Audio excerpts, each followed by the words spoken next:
الذكر فهل من مدكر بسم اللہ الرحمن الرحیم۔ فخرج علی قومہ، تو وہ نکلا اپنی قوم کے سامنے، فی زینت ہی، اپنی خوب زیب و زینت میں۔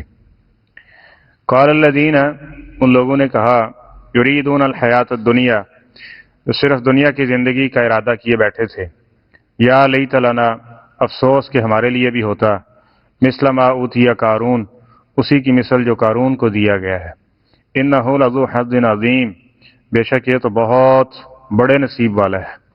وقال الذین اوتوا العلم، اور ان لوگوں نے کہا جن کو علم دیا گیا تھا، ویلکم، افسوس ہے تم پر، ثواب اللہ، اللہ تعالیٰ کا ثواب، خیر، وہ بہت بہتر ہے، لمن، اس شخص کے لیے، آمنا، جو ایمان لائے گا، وعمل صالحا، اور نیک عمل کرے گا، ولا یلقاہا، اور نہیں یہ بات ڈالی جاتی دل میں، الا الصابرون، مگر جو صبر کرنے والے ہیں۔ فخسفنا بہ، پھر ہم نے دھنسا دیا اس کو، وبدارہ، اور اس کے گھر کو، الارض، زمین میں، فما کان لہ، تو نہیں تھی اس کے پاس، من فئۃ، کوئی ایسی جماعت، ینصرونہ، کہ جو اس کی مدد کر سکے، من دون اللہ، اللہ کے مقابلے میں، وما کان من المنتصرین، اور نہ ہی وہ خود بدلہ لے سکتا تھا۔ واصبح الذین، اور ہو گئے وہ لوگ، تمنوا مکانہ، جو اس کی جگہ ہونے کی تمنا کر رہے تھے، بالامس، کل، یقولون، وہ کہہ رہے تھے، وہی افسوس کہ کأن اللہ، گویا کہ اللہ ہی ہے، یبسط الرزق، جو فراخ کرتا ہے رزق، لمن یشاء، جس کے لیے چاہتا ہے، من عبادہ، اپنے بندوں میں سے، ویقدر، اور تنگ کرتا ہے، لولا امن اللہ علینا، اگر اللہ تعالی ہم پر احسان نہ کرتا، لخسف بنا، تو البتہ وہ ہمیں بھی دھنسا دیتا اس زمین میں، وہی کأنہ لا یفلح الظالمون، افسوس، یقینی بات یہ ہے کہ جو کفر کرنے والے ہیں وہ کبھی کامیاب ہونے والے نہیں ہیں۔ یہ اپنی مال و دولت کی ریل پیر اور اپنی قوت طاقت کے اظہار کے لیے اپنے زینت کے دن میں نکلا۔ زینت کا دن کیا تھا؟ بعض نے اس کے بارے میں بہت ساری باتیں کی ہیں کہ وہ جناب اپنے جنم دن کے موقع کے اوپر نکلا۔ اس دن اس نے اپنی جو شہنشاہی تھی، اپنی مال و دولت تھی، اس کا اظہار کرنا چاہا، اپنا خوشی کا موقع تھا، بعض نے کہا اس کا تہوار تھا، بہرحال جو بھی تھا اس کا ایک خوشی کا موقع اور تہوار تھا، جس کو وہ اپنانے کے لیے اور لوگوں کو اپنا رعب اور دبدبہ اور مال و دولت دکھانے کے لیے نکلا۔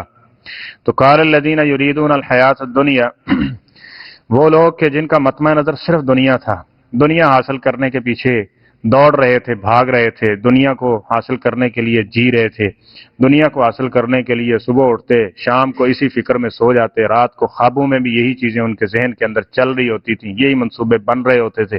جب انہوں نے یہ یعنی قارون کو دیکھا اپنے خوب زیب و زینت کے اندر اس کا اظہار کرتے ہوئے وہ نکل رہا ہے، تو کیا کہنے لگے، یا لیت لنا مثل ما اوتی قارون، افسوس کہ ہمیں بھی اتنا مال ملتا نا جتنا قارون کو دیا گیا ہے، انہ لذو حظ عظیم، یہ تو کوئی بڑی قسمت والا ہے، بڑے نصیب والا ہے، اس کا ستارہ بڑا جناب ہے، بلند ہے، اس کو جناب اتنا کچھ دے دیا۔ یعنی اس طرح کی باتیں اس کی تمنا، اس کی خواہشیں کرنے لگے کہ آج ہمارے پاس بھی ایسا مال و دولت ہوتا، ہم بھی ایسا کرتے، ہم بھی ایسا کرتے، ہم بھی ایسا کرتے۔ وقال الذین اوتوا العلم، اور دوسرے وہ لوگ تھے جن کے پاس علم تھا، انہوں نے کیا کہا، ویلکم، افسوس ہے تم پر، ثواب اللہ خیر لمن آمن وعمل صالحا، تم اس قارون کو دیکھ کے اس کی جگہ ہونے کی تمنا کر رہے ہو، تمہیں جنت کے نظارے اللہ تعالیٰ نے کروائے کہ جنت میں ہم ایک مومن کو کیا دیں گے، وہ طمع ہی نہیں ہے تمہارے اندر، وہ خواہش ہی نہیں ہے تمہارے اندر، ثواب اللہ خیر لمن آمن وعمل صالحا، یہ قارون کیا چیز ہے، اللہ تعالیٰ ایک ادنا سے مومن کو اتنا عطا کرے گا، اتنا عطا کرے گا، اتنا عطا کرے گا کہ قارون کو جو دیا گیا ہے اس کے مقابلے میں وہ کچھ بھی نہیں ہے۔ کچھ کیسے ہو سکتا ہے؟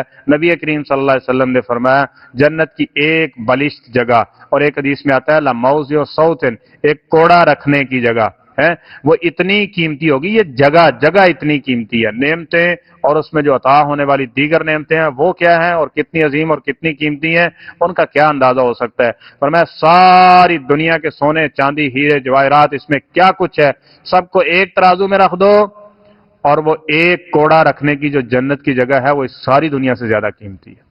ساری دنیا سے زیادہ قیمتی ہے. لیکن اس کا مطمع نظر کیا تھا؟ ان نے کیا کہا دیا، دنیا یہ کچھ مل گیا اس کو، یہ کچھ مل گیا اس کو، یہ کچھ مل گیا، ہمارے پاس کیوں نہیں ہے؟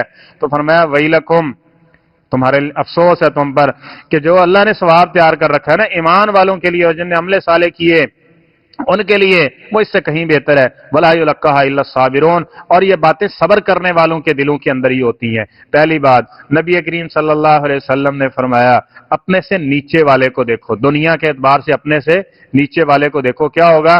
ذالک اجدر اللہ تزدروا نعمت اللہ علیکم، پھر تمہارے دل میں جو اللہ نے تمہیں نعمتیں عطا کر رکھی ہیں نا اس کے بارے میں کبھی تو احساس کمتری کا نہیں ہوگا، نہ شکری نہیں کرو گے کہ اللہ نے جو ہمیں دے رکھا ہے وہ بہت اعلیٰ ہے. جب اوپر کی طرف دیکھو گے تو پھر جو تمہارے پاس ہے اس کی جو خوشیاں ہیں اس سے بھی محروم ہو جاؤ گے.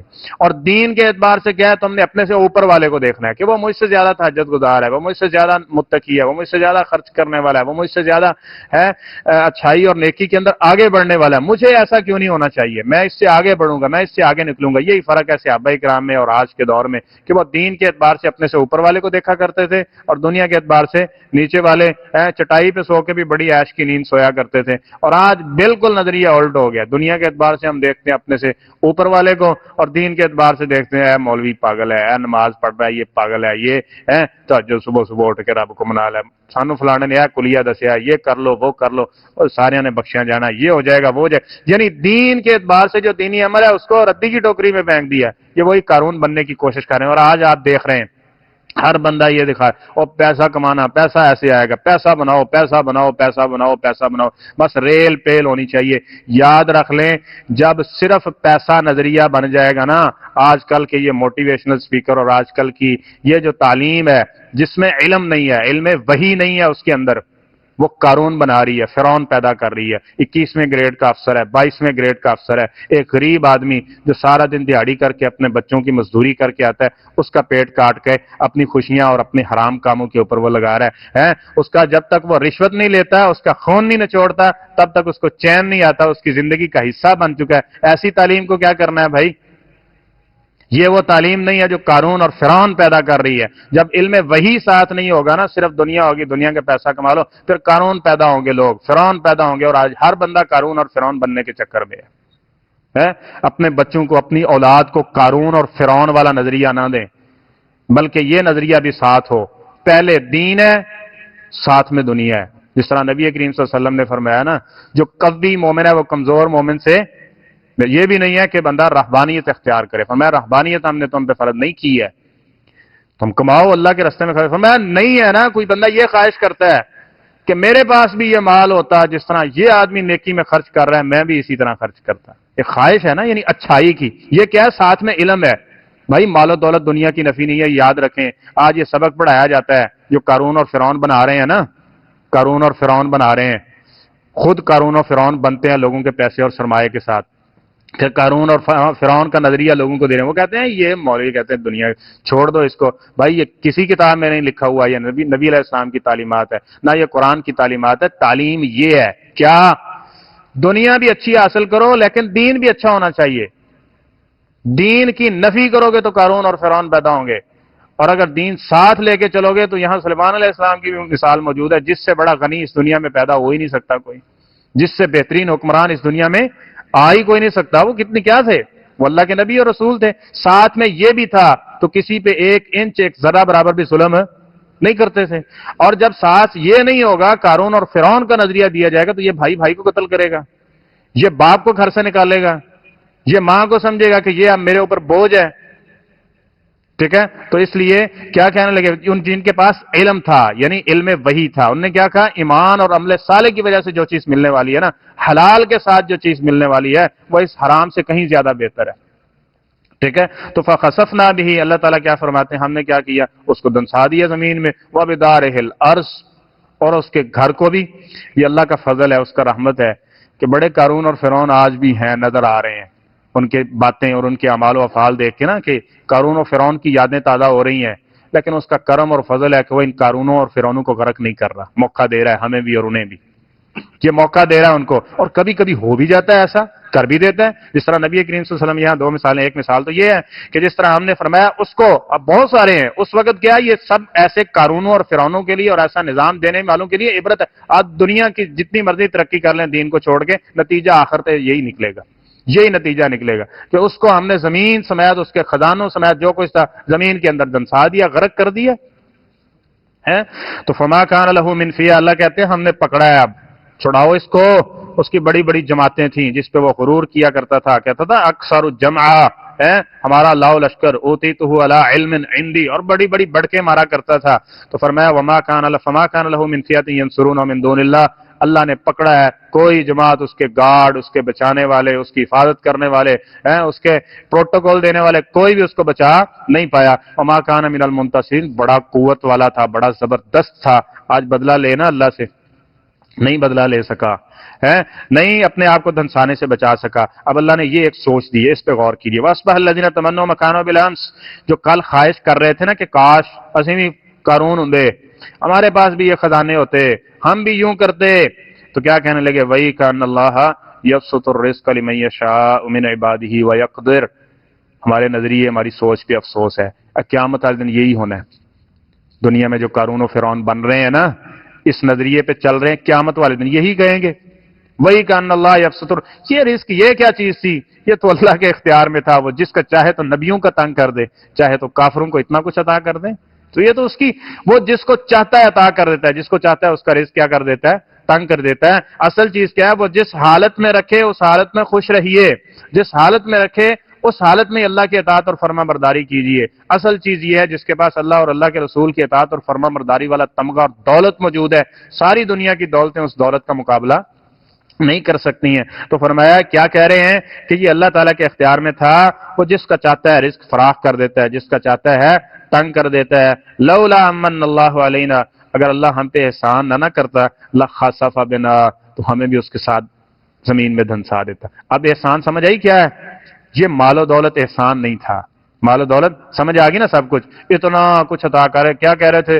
انہ لذو حظ عظیم، بڑے نصیب اور قسمت اور ستارے والا ہے، اور جب اس کو دنسا دیا اگلے دن ہی کیا کہہ رہے ہیں؟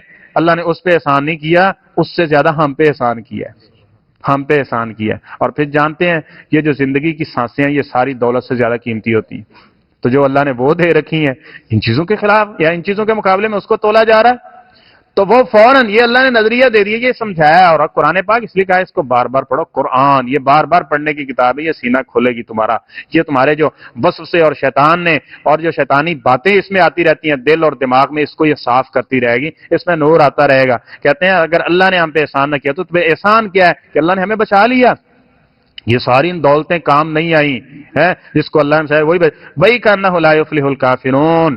افسوس کہ ہم یہ سمجھ بیٹھے کہ دنیا کے مال و دولت یہ بتائے گی، جس طرح یحسب ان مالہ اخلدا، بندہ یہ سمجھتا ہے پیسہ نہ ہوا تو میں مر جاؤں گا، پیسہ ہوا تو میں سب کچھ خرید سکتا ہوں، اس مال و دولت کی وجہ سے میں ہمیشہ رہوں گا۔ فرمایا نہیں، کلا لیمبذن، چلو ہوتا میں یہ عارضی چسکے، یہ عارضی موجیں ہیں، ہم جس کو ادھر پھینکیں گے پھر اس کو سمجھ آئے گی۔ اس لیے فرمایا وہی کانہ لا یفلح الکافرون، نتیجہ یہ ہے جو کفر کرے گا وہ دنیا کا سب سے مالدار بھی ہو جائے پھر بھی کامیاب نہیں ہے، پھر بھی کامیاب۔ تو ہمارا نظریہ آج کل کیا بنا ہوا ہے؟ صرف ناظرہ نہیں آتا بچے کو، سورۃ فاتحہ کا ترجمہ نہیں آتا بچے کو، نماز جہلاں لیے پرانے دور دی گل ہے، کوئی ماڈرن گل کرو۔